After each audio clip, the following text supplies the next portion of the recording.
லண்டனுக்கு ஸ்டூடெண்ட்டாக படிக்க வந்தேன். இப்போ ஸ்டூடெண்ட்ஸ்க்கு டீச் பண்ணுற லெக்சரர் ஆகிருக்கேன். இந்த ரூட் இப்படி ஈஸியாக போல் இவ்வளோ ப்ராசஸ் தாண்டி தான் இந்த இடத்துக்கு வந்து ரீச் ஆகிருக்கேன்.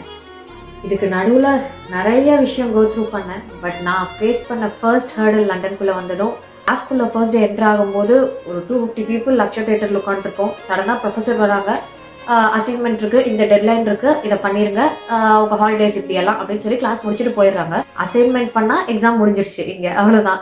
ஸோ அதுவே சர்ப்ரைஸாக இருந்துச்சு. அதை எப்படி ஆக்சஸ் பண்ணணும், என்ன பண்ணணும், எதில் போய் எடுக்கணும், மாடியூல்னால் என்ன, எனக்கு சத்தியமாக மாடியூல்னால் என்னன்னு தெரியாதுங்க. நான் சப்ஜெக்ட் தான் படிச்சிருக்கேன்.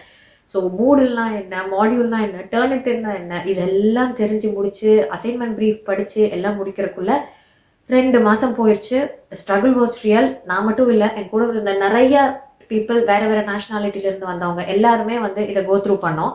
ஸோ இங்கத்தோட கல்ச்சர் படி அண்டர் கிராஜுவேட்ல இதெல்லாம் படிச்சிருப்பாங்க. பட் போஸ்ட் கிராஜுவேட் ஸ்டூடெண்ட்ஸாக இருக்கவங்களுக்கு தெரியும்னு அவங்க நினச்சிருக்கலாம். பட் ஆனால் எங்களுக்கு இதை பற்றி தெரியவே தெரியல. ஸோ நான் இது ஏன் சொல்கிறேன்னா, இனிமேல் வரப்போகிற ஸ்டூடெண்ட்ஸ் வந்து ஃபர்ஸ்ட் டே இண்டக்ஷன் வரும்போது ஒருவேளை அவங்க வந்து அசைன்மெண்ட் எப்படி பண்ணணும், எங்கே இருக்குது, இதெல்லாம் சொல்லி கொடுக்கலன்னா கேட்டு ஃபர்ஸ்ட் டேவே தெரிஞ்சுக்கோங்க. ஏன்னா அதுக்கப்புறமா ப்ரொஃபஸர்ஸோட அப்பாயின்மெண்ட் வாங்குறது ரொம்ப கஷ்டம். அது ஒரு பெரிய ப்ராசஸ். ஸோ ஃபர்ஸ்ட் டேவே தெரிஞ்சுக்கோங்க. அது உங்களோட டைம் சேவ் ஆகும். நீங்கள் அசைன்மெண்ட் ஃபோக்கஸ் பண்ணலாம், சீக்கிரமாக ஃபினிஷ் பண்ணிடலாம். I hope it helps. See